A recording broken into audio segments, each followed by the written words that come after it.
Welcome to the Pop Art Hunter channel, and today we're going to be unboxing a big, a large, a huge, a ginormous box. We're going to split it over the course of a couple videos so that you can, either prolong the inevitable or save the flavor, however you want to look at it. All right, moving right along to the next piece here. This is a little bit larger, not the largest of the pieces that we're going to unwrap today, but a little bit larger than the last one as far as packaging, etc. I'm going to go ahead and you get that problem with the gloves where you get the stickiness of the tape and all those things. I'm going to take them off at least for this unpackaging, and we'll make a decision whether we put them back on or not. Again, very well packaged together. Love all the bubble wrap. Love the fact that they make sure things are secure with shipping and also use the appropriate amount of tape and put the tabs on there and all those things. So for these, just go ahead and cut to unsecure the plastic wrap there that's just holding everything into place. And then we get a little bit more careful as we dive deeper into the unboxing of things. Okay. Again, really cool. They put the corners on them to make sure that there's no corner damage or anything of that nature. Alrighty. So, that was looking good. So we'll go ahead and open these up. And, in reality, at least the company that I work with here, I do pay the you have to pay extra shipping, and they actually give you, when you've made the purchase, they'll add on the buyer's premium and the taxes and the applicable things there, and then they'll just add on the shipping. And it's long before, I probably paid for this a month before they actually packaged to ship it. So they give you a rough estimate of things, and then they package everything up. And they've never skimped. I've never gotten something where I'm like, oh, they didn't package that very well, or I think I was over or undercharged for shipping. If anything, they do probably spend more on packing materials than I actually probably pay for shipping. So it's pretty incredible, and that's probably built in partially to the buyer's premium as well. But man, I get so excited when I get something from them because I have no fear that it's going to arrive and it's going to arrive safely. Granted that you don't have any problems with, shippers or the shipping companies and things of that nature. So, okay. Oh, so this one is already framed up, and so I tend to like to reframe things in my own stuff. This one, when you order from some companies, you don't know exactly how they're framed. This one's framed pretty securely. It's got some of the beveled wood, and it's pretty well secured, stapled up. So it might not be something that I actually reframe. We'll see here, but let's see what it looks like. Okay, look at that.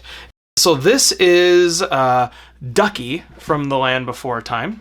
It's kind of faint to see on here with all the extra lights here. But this is Ducky, arms in the air, running around, and pretty cool. I like it. It's something a little simple, and it actually seems like this is too heavy of a frame, too large, too secure, too bulky for something like this. I'm not saying this drawing isn't cool, but it seems as though this is a little bit overkill with the framing department. However,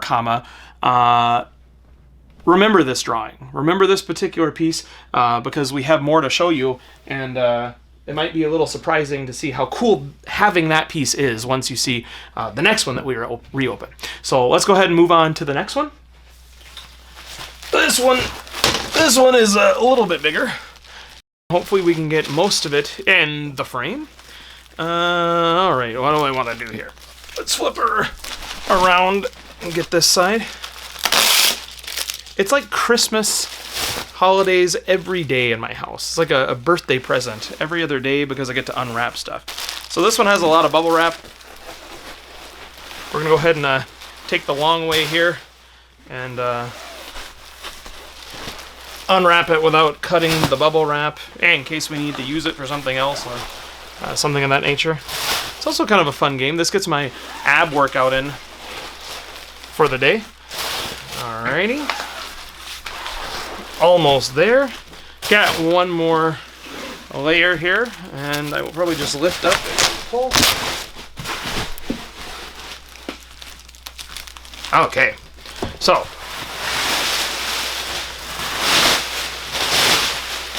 there we go. So we got a bulk of everything ready to go. Again, very well packaged. I would much rather have to take a little time and energy to get things undone than to have something that is destroyed in the process. So let's go ahead and cut these off here.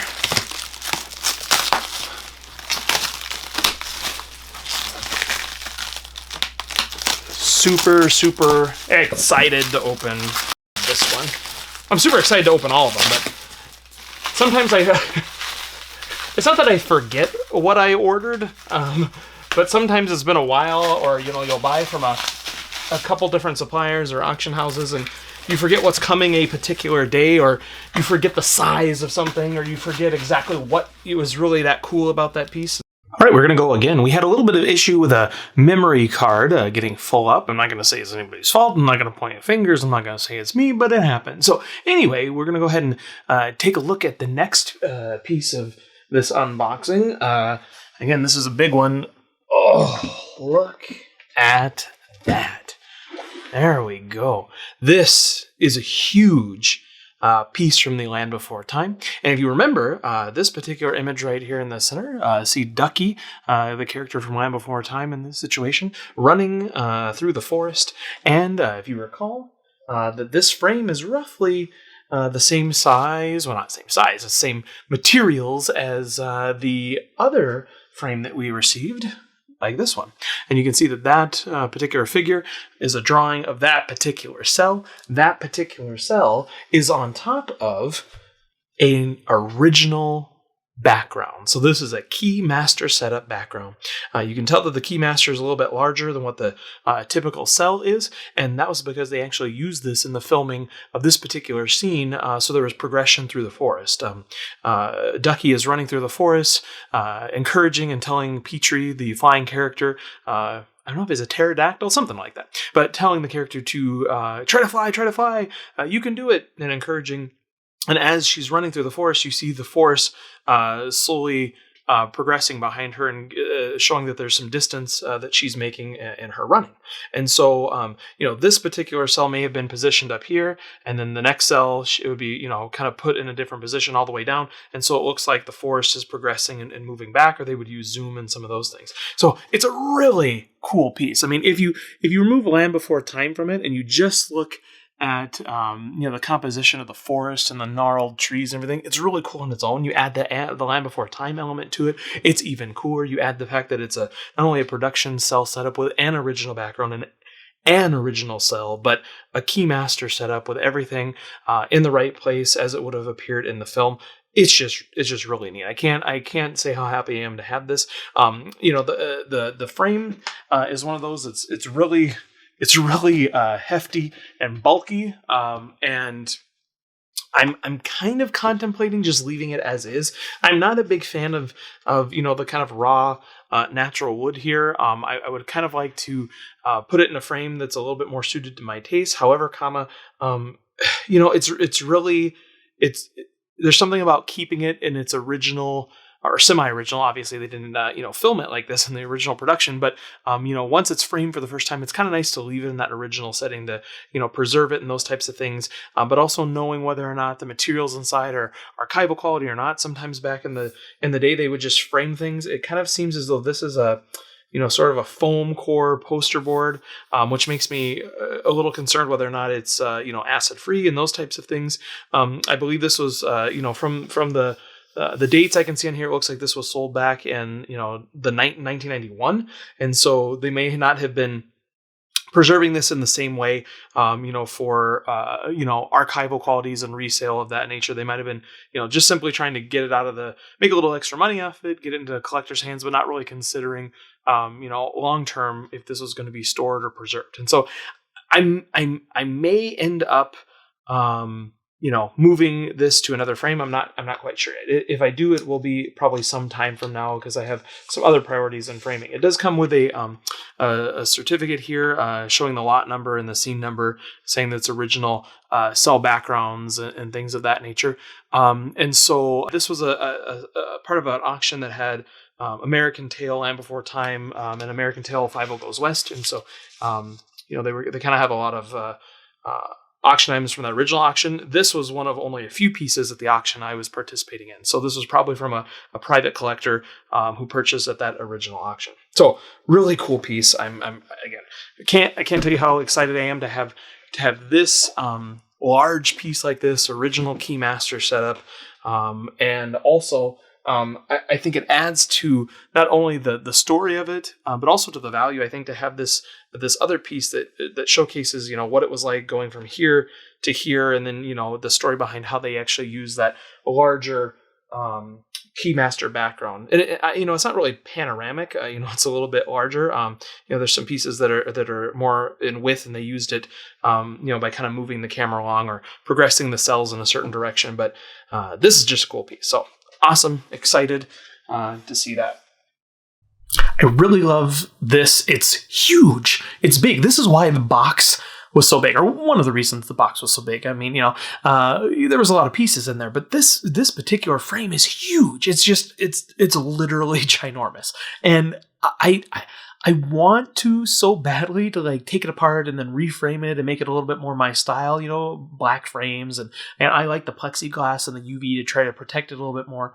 I don't really care for the glass. I like the acrylic better. And so I'm tempted to take it out, but it's just so well put together and it's so heavy. I mean, this isn't going to take 3M strips. This is going to take nails in the wall. This is going to take screws. This is going to take bolting it to the load-bearing beam. It's a big piece, but regardless of that, it's cool because it is the Keymaster setup to this. I mean, and so in this particular scene where Ducky is running and she got the arms waving above her head, there's multiple cells from that scene, and they go back and forth to that as she's progressing along, and you can see the background moving behind her. That's because we have such a big piece. But of all the people that maybe have a cell from Ducky of that particular scene, this is the background. It's the only one that exists. And so it's a really neat setup. I don't have a lot of Keymaster setups. They're a little bit more expensive. They're more pricey. And I for sure don't have Keymaster setups of this proportion of this size. So it's a great addition to my collection. I think it kind of rounds out a lot of the Land Before Time stuff that I have. And so, not that I'll never buy any Land Before Time stuff again, but I think it sort of is a cornerstone to that collection where I can put that as maybe a focal point or a centerpiece with some other things around it. And I think it really kind of wraps that up. So hopefully you enjoyed this unboxing as much as I did. Again, this is a series of multiple unboxings for a larger box that I unboxed. I had multiple boxes inside it from an auction I spent a little bit too much money on. And so feel free to watch those other videos. I hope that you like them as much as you like this one, as much as you maybe like all my videos. And you can catch more videos right here on Pop Art Hunter. We'll see you next time.